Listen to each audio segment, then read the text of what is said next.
고린도전서 11장 20절의 말씀 우리 한 목소리로 함께 봉독 하도록 하겠습니다. 그런즉 너희가 함께 모여서 주의 만찬을 먹을 수 없으니. 아멘. 예배 가운데 나오신 우리 모든 성도님들 가운데 하나님의 놀라운 사랑과 은혜가 날마다 차고 넘치시기를 주님의 이름으로 간절히 축복합니다. 네, 벌써 11월의 마지막 주일입니다. 예상대로 참 빨리 지나가는 한 달인 것 같은데요. 빠르게 지나가는 시간 속에서도 날마다 주님의 우리와 동행하시는 그 하나님의 한 걸음 한 걸음 그 손길을 우리가 느끼면서 이번 한 달도 잘 마무리하시고 또 남은 이제 12월 한 달 또 주님 앞에 은혜 가운데 나아가기를 주님의 이름으로 축복합니다. 네, 고린도전서의 말씀도 이제 어느덧 11장까지 왔는데요. 이제 중반을 지나서 후반으로 넘어가는 중입니다. 이제 앞으로 몇 가지 큰 주제들만 남기고 있는데요. 그 중에서 이 고린도 교회의 문제에 대한 이 답변, 바울의 답변, 그 중에 오늘 11장에서 이제 두 가지 문제를 다룹니다. 두 가지이기 때문에 조금 빠르게 바로 들어가 보도록 할게요. 지난 8장부터 이제 10장까지 우리가 3주에 걸쳐서 음식 문제에 대한 것 때문에 이제 이야기를 나눴었는데, 이것은 뭐 음식에 대한 주제를 화두로 하기는 했지만 결국에는 그리스도인들의 삶의 태도에 대한 그런 결론으로 맺어졌습니다. 그 결론이 무엇이었죠? 첫 번째는 자신의 유익보다는 다른 사람의 유익을 먼저 생각하라. 타인을 좀 먼저 생각하는 배려에 대해서, 또 공동체적으로는 하나님의 영광이 기준이 되게 하라는 것으로 결론이 맺어졌습니다. 그러니까 어떻게 보면 이것이 지금 고린도전서에서 지금 바울이 하고자 하는 어떤 가장 큰 그리스도인으로서의 삶의 모습이고 큰 원칙이라고 할 수 있는데요. 그러면서 바울은 뭐라고 덧붙이냐면 자신을 본받으라고 이야기를 합니다. 이제 11장이 그렇게 시작을 하는데, 자기가 그동안 선교 사역을 감당하면서 철저하게 정말 나를 위하지 않고 남을 위하면서 하나님의 영광을 기준으로 살아왔던 자기 자신의 모습을 보면서 나를 본받아라. 내가 너희들한테 보여준 것처럼 나만큼만 해라 라는 식으로 이제 계속 당부를 하고 있는 거죠. 11장 1정도 그렇게 시작을 하는데요. 읽어보겠습니다. 내가 1절 제가 읽어드릴게요. 내가 그리스도를 본받는 자가 된 것 같이 너희는 나를 본받는 자가 되라. 이렇게 시작을 하는 거예요. 그러면서 11장에서는 이제 두 가지 또 다른 문제에 대한 답변이면서 권면을 하는데, 이게 어떤 문제들이냐면 결국에는 교회 안에 어떤 모임과 관련된 부분이에요. 그래서 이 초대교회 때는 교회의 가장 이제 기본적인 모임이 뭐였냐면 다 같이 모여서 말씀 듣고 기도하는 예배와 관련된 모임, 그리고 나서 교제, 성도들 간에 교제하는 그런 모임이 크게 이 두 가지 요소가 제일 중요한 것이었는데요. 네, 여기 나오네요. 네, 사도행전 4장 42절 한번 읽어보겠습니다. 그들이 사도의 가르침을 받아 서로 교제하고 떡을 떼며 오로지 기도하기를 힘쓰니라. 그리고 사도의 가르침을 받는다. 그리고 오로지 기도하기를 힘쓴다. 이 부분이 이제 예배에 해당하는 부분이고, 떡을 떼는 것은 교제에 해당하는 부분입니다. 46절에도 이어서 그렇게 나오는데요. 날마다 마음을 같이하여 성전에 모이기를 힘쓰고 집에서 떡을 떼며 기쁨과 순전한 마음으로 음식을 먹고. 그래서 성전에 모여서는 예배, 그리고 집에서 음식을 먹으며 교제하는 이 큰 두 가지 틀이 있는 거예요. 그런데 고린도 교회는 이 두 가지 핵심적인 모임에서도 또 여전히 논란거리들이 있었어요. 그래서 먼저 2절부터 16절까지에서는 이 함께 드리는 공적 모임, 예배에서 생긴 문제, 그리고 나머지 부분에서는 이 교제 가운데서 생긴 문제, 이렇게 크게 두 가지인 거예요. 그럼 먼저 첫 번째 2절부터 16절까지에서 뭘 얘기하냐 한번 살펴보겠습니다. 4절인데요. 4절 읽어보겠습니다. 무릇 남자로서 머리에 무엇을 쓰고 기도나 예언을 하는 자는 그 머리를 욕되게 하는 것이요. 5절도 읽어보겠습니다. 무릇 여자로서 머리에 쓴 것을 벗고 기도나 예언을 하는 자는 그 머리를 욕되게 하는 것이니 이는 머리를 민 것과 다름이 없음이라.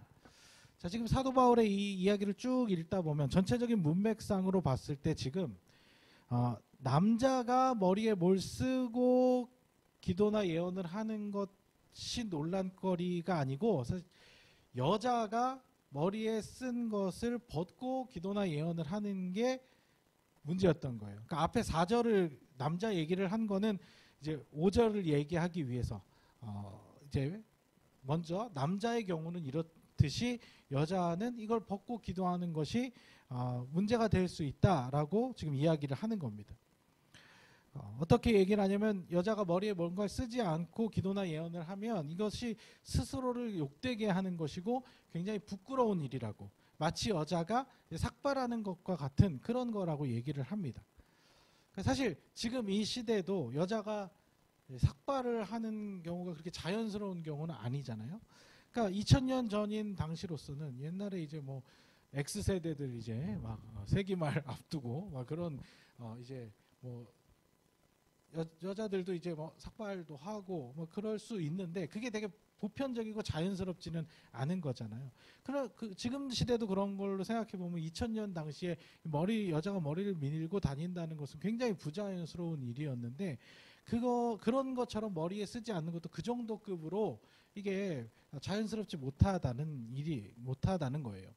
그러면서 또 바울은 그 당시 어떤 시대적 문화적 통념에 따라서 한 가지 어떤 이 통념을 제시를 하는데 그게 뭐냐면 3절이에요. 3절 읽어보겠습니다.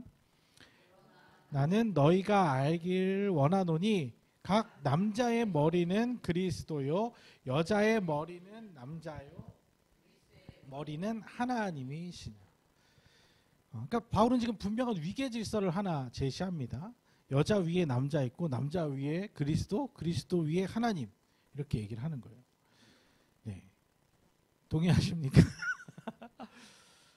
그래요. 그리스도 위에 하나님 뭐 이것도 이해할 수 있고 남자 위에 그리스도까지 이해되는데 이 민태가 좀 여자 위에 남자다 이렇게 얘기를 한단 말이에요. 네, 우리가 뭐 동의하거나 동의하지 않거나 상관없이 바울은 남성이 여성보다 우위에 있다고 또 얘기를 합니다. 뒤에 8절과 9절에서 또 뭐라고 얘기를 하냐면 읽어보겠습니다. 남자가 여자에게서 난 것이 아니요 여자가 남자에게서 났으며 또 남자가 여자를 위하여 지음을 받지 아니하고 여자가 남자를 위하여 지음을 받은 것이니. 네, 어떠십니까? 바울 이 근거 이렇게 지금 이제 이야기한 것도 아마 창조 기사와 관련해서 이제 아담이 하와보다 먼저 창조되었다는 것과 또 홀로 있는 아담을 위해서 하와를 만들었다는 것에서 이런 논리가 온 거예요. 근데 아직도 이런 논리를 가지고 남성보다 여성보다 남성이 더 우월하다고 생각하는 크리스찬들이 아직도 있어요. 그리고 심지어는 아직도 강대상에서 이렇게 이야기하는 목사님들도 생각보다 많이 있어요. 물론 완전히 반대로 해석하시는 분들도 있습니다. 이런 거죠. 아이폰 14하고 아이폰 15하고 어느 게 더 좋은 거예요? 15가 새로 나온 거잖아요. 새로 나온 게 더 좋은 거잖아요. 먼저 나온 것보다 나중 나온 게 최신 버전이 더 좋은 거잖아요. 그렇죠? 또 하와를 아담에게 돕는 배필로 두셨다고 했잖아요. 도움을 받는 자가 우월합니까? 도움을 주는 자가 우월합니까? 그러면 누가 더 우월한 거예요? 도움은 더 능력이 있는 사람이 존재가 베풀 수 있는 거니까 당연히 그렇게 생각할 수 있죠. 어떻게 해석하느냐에 따라서 사실은 남성이 우월하냐 여성이 우월하냐 어떻게 생각하세요? 아무 의미 없는 싸움입니다. 이거는 뭐랑 같은 거냐면 검은색이 더 아름답냐 흰색이 더 아름답냐 이런 거 따지는 거랑 마찬가지예요. 검은색은 검은색대로의 고유 가치가 있는 거고 흰색은 흰색대로의 고유 가치가 있는 거죠. 남자는 남자로서 여자는 여자로서의 창조 목적이 있는 거. 둘 다 소중하고 둘 다 귀한 거예요. 이걸 가지고 누가 더 이렇게 싸우는 것 자체가 말이 안 되는 거죠. 그러니까 중요한 것은 지금 바울이 남자가 여자보다 더 우위에 있다라는 것을 고린도 교회 성도들에게 가르치기 위해서 이 말을 쓴 게 아니라는 거죠.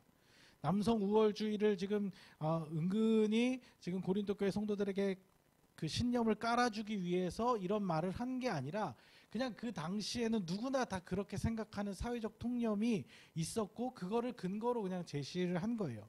그러니까 바울이 이 얘기를 꺼냈을 때 우리는 좀 불편한데 라고 들을 수 있지만 그 당시 고린도 교회 성도들이 이 편지를 읽을 때 바울이 이 이야기를 했다고 해서 이걸 이상하게 생각하거나 이거를 좀 불편한 얘기로 받아들이지 않고 맞아, 당연히 이건 상식이지, 이거는 당연한 얘기지라고 받아들였던 근거라는 거예요. 그러니까 시대적으로 그런 부분들이 있어요. 코페르니쿠스가 지동설을 주장하기 전에는요, 아무도 지구가 태양 주위를 돌고 있다고 생각을 할 수가 없었어요. 아무도. 다 태양이 지구를 주변을 돌고 있다고 생각을 했던 것. 그래서 그 당시에는 저 바다에 나가서 바다 끝까지 가다 보면 그 끝에는 낭떠러지가 있을 거라고 생각하던 그런 시절이니까 당연히 그 당시에 이런 상식처럼 남성이 여성보다 우위에 있다는 것은 그냥 그 당시에는 굉장히 상식이고 지배적인 통념이었다는 것이죠. 오히려 바울은 모두가 그런 생각을 할 때 당시 사람으로서는 감히 생각해보지도 못할 조금 급진적인 관점을 제시하기도 해요. 그게 어디냐면 11절과 12절인데요. 읽어보겠습니다. 그러나 주 안에는 남자 없이 여자만 있지 않고 여자 없이 남자만 있지 아니하니라. 이는 여자가 남자에게서 난 것 같이 남자도 여자로 말미암아 났음이라. 그리고 모든 것은 당시에는 사실 이런 생각을 하기가 굉장히 어려운 시대였어요. 당시에 이 초대교회니까 사실 이렇게 여성들과 남성들도 같이 모임을 했지, 이 당시에는 기본적으로 어느 사회적인 모임을 가도 여성의 존재를 인정해주고 적극적으로 참여하게 해주는 그런 모임 자체가 없었던 시대라는 거예요. 그러니까 지금 이 우리의 불편한 이 그런 생각 때문에 지금 바울이 하고자 하는 이야기의 본질을 흐트러뜨리면 안 돼요. 바울은 지금 남성과 여성의 누가 우위냐를 이야기하려고 이야기를 꺼낸 게 아니고 당시 사회적 통념으로 봤을 때 지금 여자가 머리에 뭘 쓰지 않는 건 굉장히 부자연스러운 일이고 불편한 일이다라고.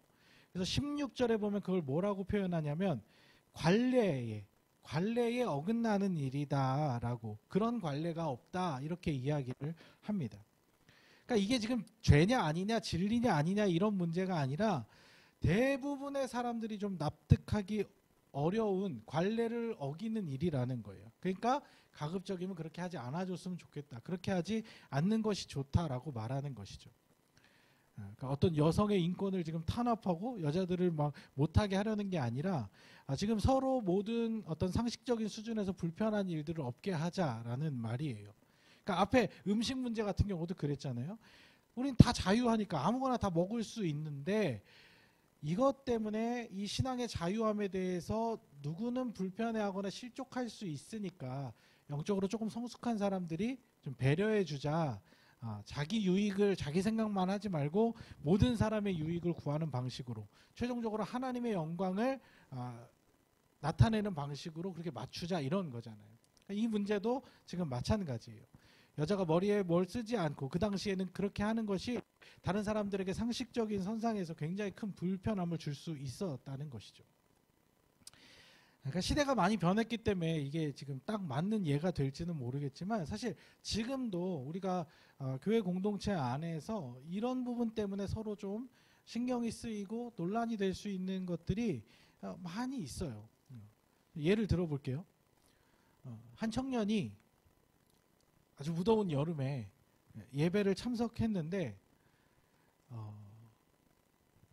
여기 어깨부터 여기 팔까지 문신이 이렇게 쫙 다 화려하게 도배가 된 근데 그거를 하나도 가리지 않고 반팔 입고 여기 이렇게 딱 하고 그렇게 예배에 참석해서 앉아 있는 거예요.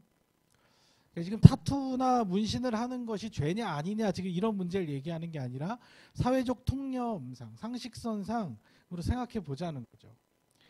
아니 방송에서도 보면 모자이크 처리하거나 테이핑해서 가리잖아요. 그러니까 다수가 모여 있는 그런 장소에서는 좀 다른 사람을 위해서 불편한 사람을 위해서 가려주는 게 그게 상식적인 관점인 거죠. 그걸 가지고 지금 너가 잘못했다 이걸 따지는 게 아니라 그렇게 해줄 수 있는 부분이라는 거죠. 또 제가 실제로 겪은 이제 한 그 자매 청년의 이야기도 좀 해볼게요. 어떤 청년 자매가 이제 공동체에 안 나오기 시작했어요. 한참 동안 안 나와서 이제 신방을 갔어요. 학교로 찾아갔어요. 캠퍼스 신방을 갔는데 이 자매가 이제 실용음악과 보컬 전공이에요. 그래서 목소리도 참 예쁘고 노래도 참 잘하는 자매예요. 근데 이제 만나서 얘기를 해보니까 왜 교회를 안 나오게 됐나 얘기를 들어보니까 그 이유가 뭐냐면 치마 길이 때문에예요. 그러니까 이게 젊으니까 20대 초반에 예뻐 보이고 싶으니까 뭐 이렇게 잔뜩 꾸미고 또 짧은 치마도 입고 뭐 충분히 그럴 수 있잖아요. 다 이해할 수 있잖아요. 근데 이 청년이 이제 보컬 전공이고 하니까 싱어인 거예요. 찬양팀 싱어인데 찬양팀 싱어라서 뭐 복장에 제한이 있다 이게 아니라 마침 그 교회가 단상이랑 이 앞에 회중석이랑 좀 이렇게 높이가 좀 많이 차이가 나요. 그러다 보니까 조금 이렇게 무릎 위로 올라가기만 해도 맨 앞줄에 있는 쪽에서는 굉장히 좀 민망할 정도로 이게 눈을 어디다 둬야 될지 모를 정도로 막 이렇게 불편한 상황들이 생기는 거죠. 그래서 이거를 이제 보다 못한 찬양팀 선배가 이제 좀 옷 지적을 했나 봐요. 좀 이렇게 치마가 너무 좀 짧다 이렇게 얘기를 했는데 그게 이제 마음이 상한 거죠. 이게 언니들이 물론 이제 그 전에 어떤 관계적인 문제도 있고 그랬겠지만 언니들이 자기를 싫어한다, 갈군다 이렇게 느껴서 교회의 발을 끊었다는 거예요. 무슨 상황인지 좀 이해가 가시죠? 아니 뭐 꼭 찬양팀이 아니더라도 교회 오는데 막 요즘 이제 막 걸그룹들 입는 옷처럼 배꼽 이렇게 이만큼 다 내놓고 이렇게 오면 뭐 요즘 젊은 친구들 다 그렇게 입고 다니니까 그럴 수 있는데 이게 시선 강탈이라고 하죠. 이렇게 하고 시선을 뺏는 거예요. 이제 자꾸 여성 얘기를 하니까 그런데 여성이 아니라 남성이라도 마찬가지예요. 자기가 요즘 좀 운동 좀 했다고 근육 좀 이렇게 있다고 교회 이렇게 나시티 이렇게 입고서 앞에서 이러고 있으면 예배를 드려야 되는데 자꾸 이게 하나님께 집중이 되는 게 아니라 자꾸 이렇게 사람한테 불편하잖아요 서로. 이게 드레스 코드라는 게 있죠. 어디 가나 이렇게 어떤 복장을 좀 갖춰야 하는 이제 그런 아주 상식적인 매너를 얘기를 하는 거예요. 뭐 보는 사람에 따라서는 아무 신경 안 쓰는 사람도 있을 수 있겠지만 많은 사람들이 신경 쓰일 수 있는 부분이라는 거죠. 고린도 교회도 마찬가지 그런 문제였어요. 다 함께 이제 모여서 기도를 해야 되는데 몇몇 여성 성도들이 머리 아무것도 안 쓰고 머리에 쓴 걸 벗고 이렇게 기도를 하는데 이게 당시 시대적인 어떤 문화적인 상황에서는 이게 왜 벗지? 안 벗는 게 좋은 것 같은데 이렇게 보이는 거죠. 그러니까 또 이걸 또 서로 이걸 지적하고 뭐라고 하기도 그렇고 술렁술렁하고 또 뒤에 가서 얘기하고 이러니까 바울이 그냥 딱 잘라서 정리를 해준 거예요. 안 그렇게 벗지 않고 그냥 하는 게 좋지 않겠냐. 요즘은 시대가 많이 달라져서 이제 각자의 개성을 마음껏 표현하는 것에 제약이 없는 시대잖아요. 표현의 자유를 중요시하는 그런 시대잖아요. 근데 그렇다고 해도 아무리 그렇다고 해도 그 자유가 무한대로 다 허용이 되는 것은 아니라는 거죠. 함께 살아가는 사회 속에서 통용될 수 있는 그런 암묵적인 선이 항상 존재한다는 거예요. 그러니까 방송심이라는 것도 있고 규제도 있고 아무리 그게 이제 완화돼도 그래도 이건 좀 아닌데 라고 사람들이 생각하는 그런 게 있다는 거죠. 이 암묵적인 선이 교회 공동체라고 해서 사회보다 더 높아야 된다 이게 아니에요. 그 기준이 높아야 된다를 얘기하는 게 아니에요. 왜냐하면 이 기준이 높아버리면 교회는 아무나 올 수 없는 공동체가 돼버려요. 불편한 공동체가 돼버려요. 예수님은 그걸 허무신 분이거든요. 사실 누구나 와도 돼요. 그 진입장벽을 높이려고 하는 얘기가 아니라 그냥 사회에서 하는 듯이 그런 상식 정도는 우리가 이 안에서 같이 서로 지켜야 하지 않겠냐.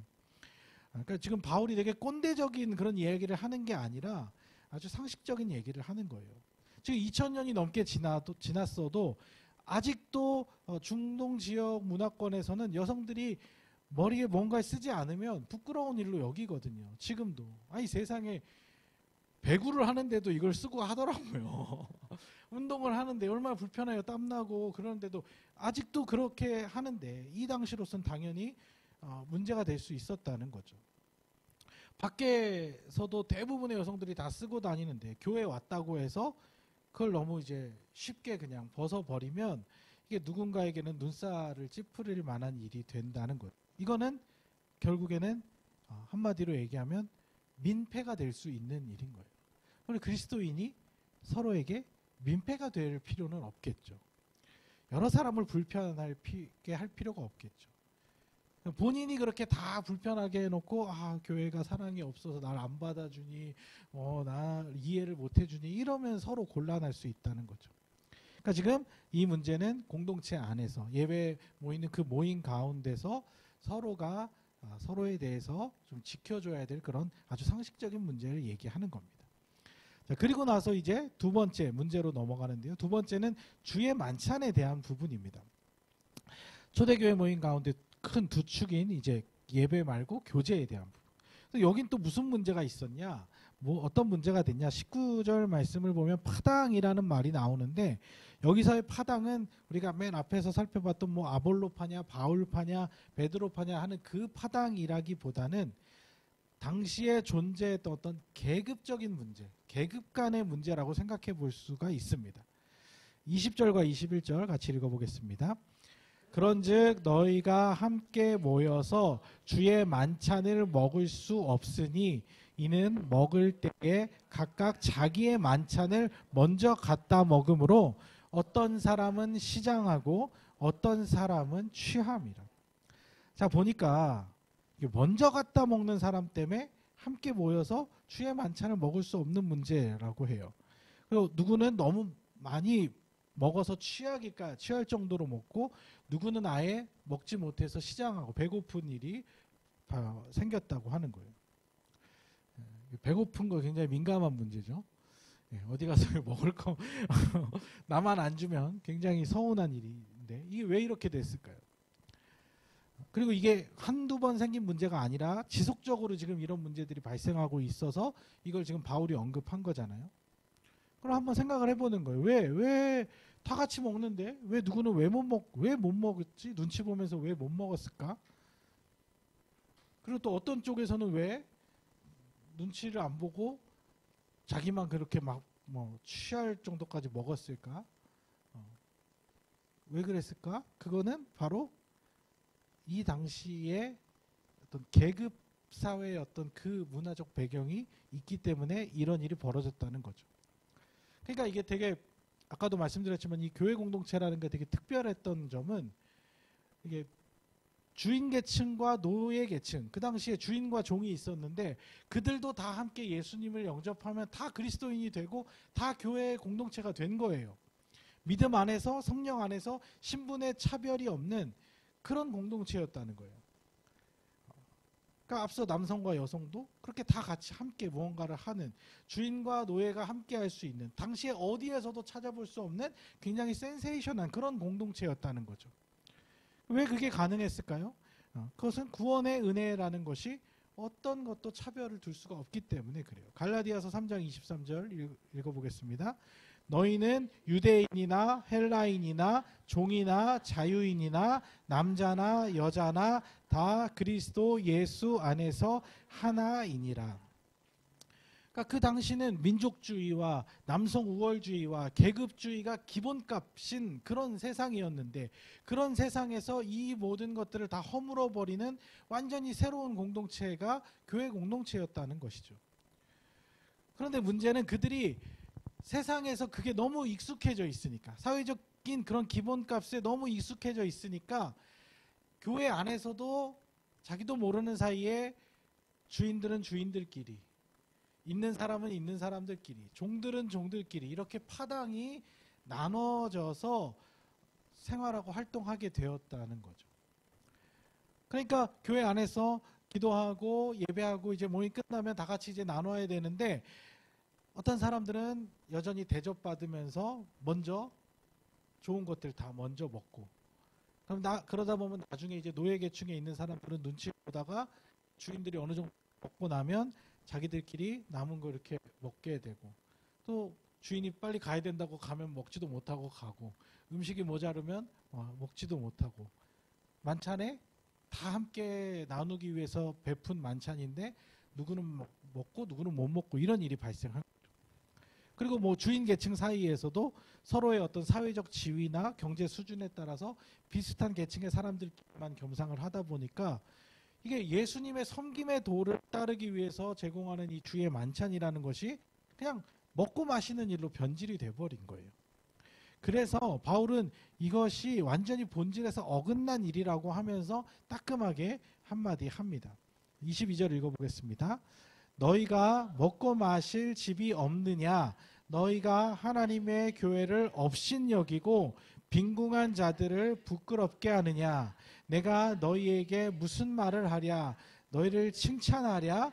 이것으로 칭찬하지 않노라. 지금 강하게 얘기를 하는 거예요.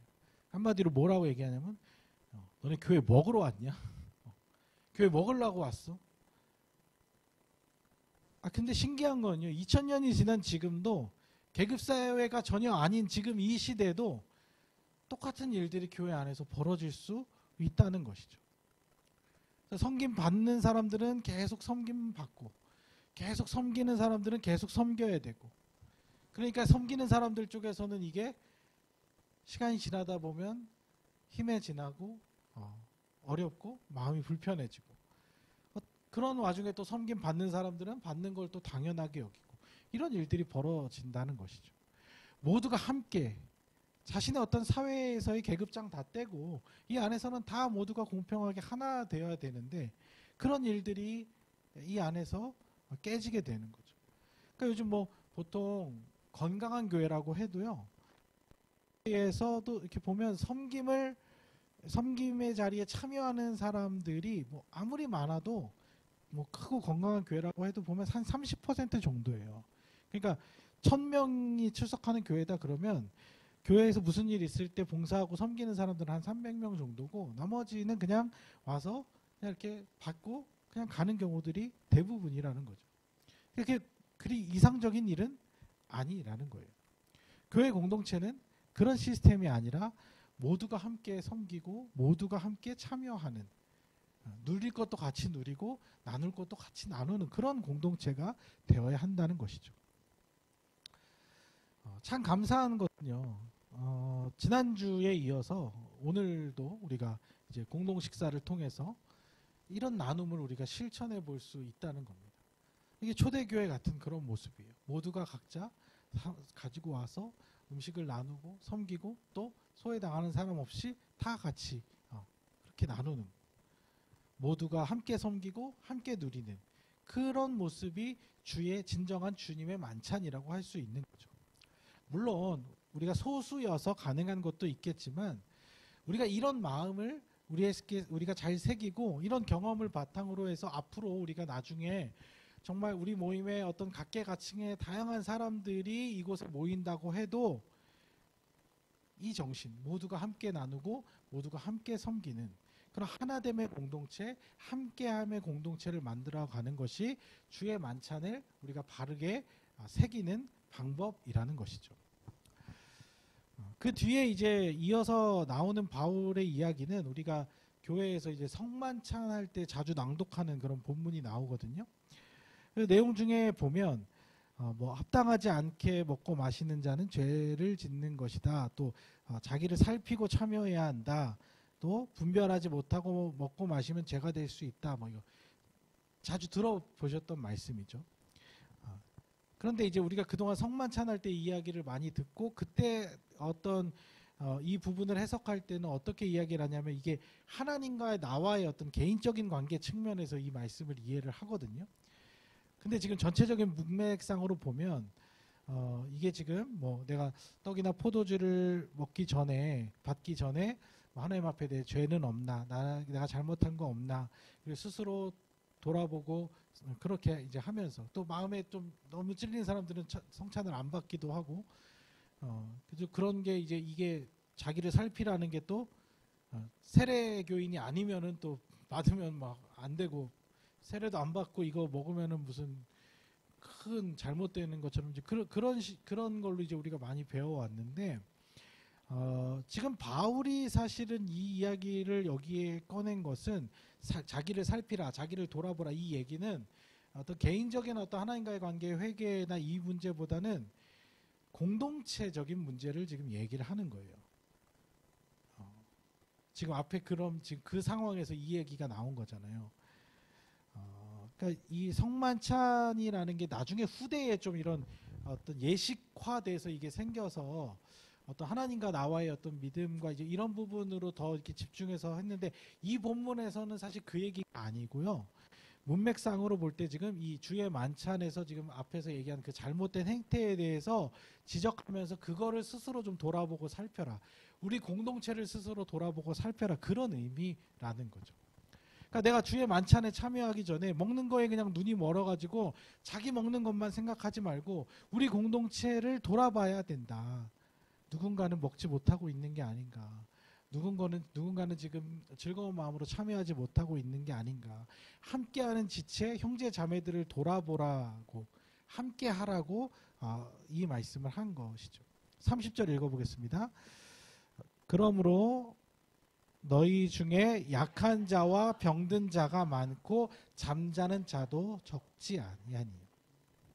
그러니까 이 교회 공동체 안에 힘들고 어려운 사람들도 막 모이고 그러다 보니까 약한 자들과 병든 자들과 같은 사회적 약자들이 많이 모였고 또 어떤 사람들은 그 약함으로 인해서 누구의 돌봄도 제대로 받지 못하고 죽은 사람들까지 있었다는 거예요. 야, 너네들 그런 사람들 좀 한번 돌아봤냐? 우리가 눈을 돌려서 그들을 좀 챙기고 그들을 살펴봤어야 하는 거 아니냐? 31절 보면 우리가 우리를 살폈으면 나를 살핀 게 아니라 우리를 얘기하죠. 우리를 살폈으면 판단받지 아니하려니와. 이게 뭐냐면 우리 공동체에 함께하는 사람들을 살폈으면 우리는 지금 이제 소수의 공동체니까 다 알죠. 서로. 근데 공동체가 이제 커져서 많아지다 보면 이게 끼리끼리가 되고 누군가는 소외당하고 누군가는 이 안에서 예수의 사랑으로 모인 공동체 안에서도 소외받고 정말 이 안에서도 인정 못 받는 사람들이 생기는 일들이 벌어졌고 그거를 지금 바울은 안타까워하면서 좀 서로 돌아보고 챙기라고 이야기를 하는 거예요. 아니 우리가 이런 먹는 것에서조차 자기만 생각하고 서로를 돌아보지 못하면 되겠냐. 너네는 평소에도 잘 먹잖아.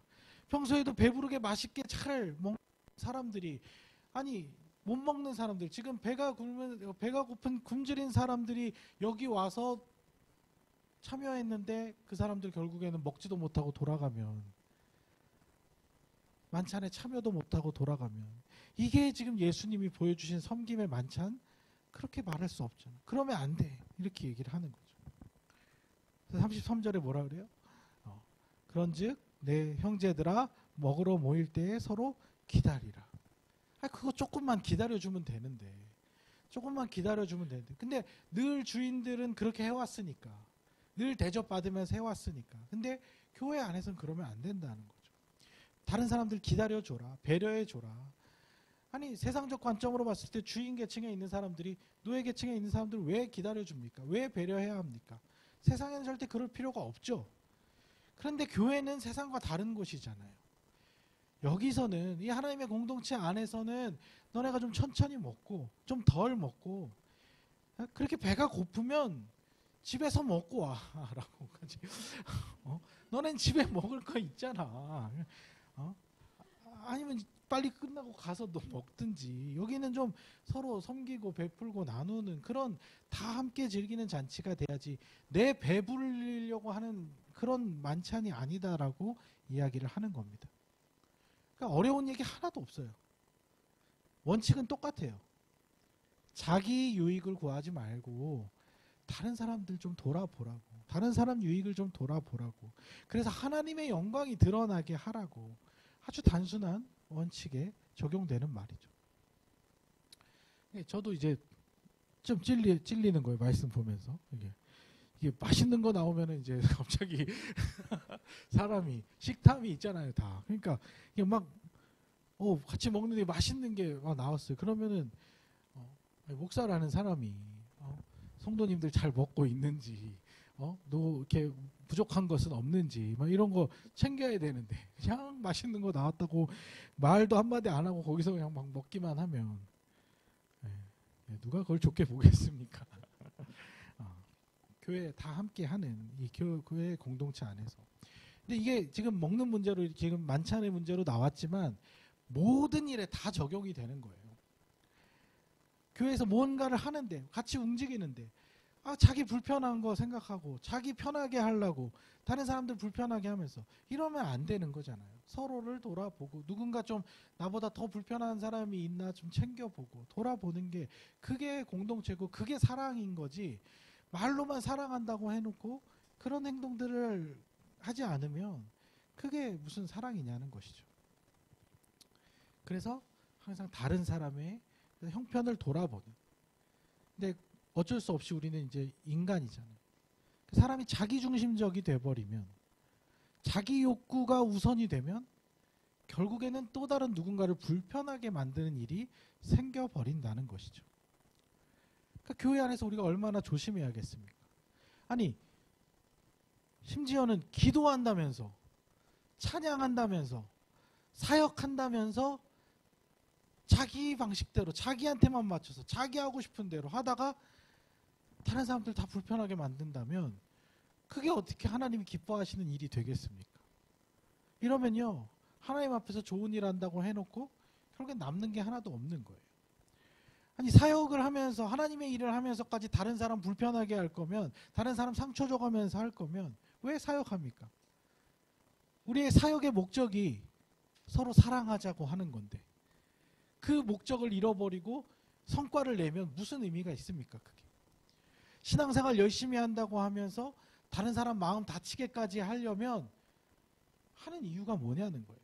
우리가 서로 하나 되자고, 한 몸이라고, 서로 연합하자고 지금 그리스도의 도를 배우는 건데, 그 목적을 잃어버리고 나서 나만 어떻게 해보겠다고 해서 다른 사람 불편하게 만들면 그건 곤란한 일이라는 것이죠.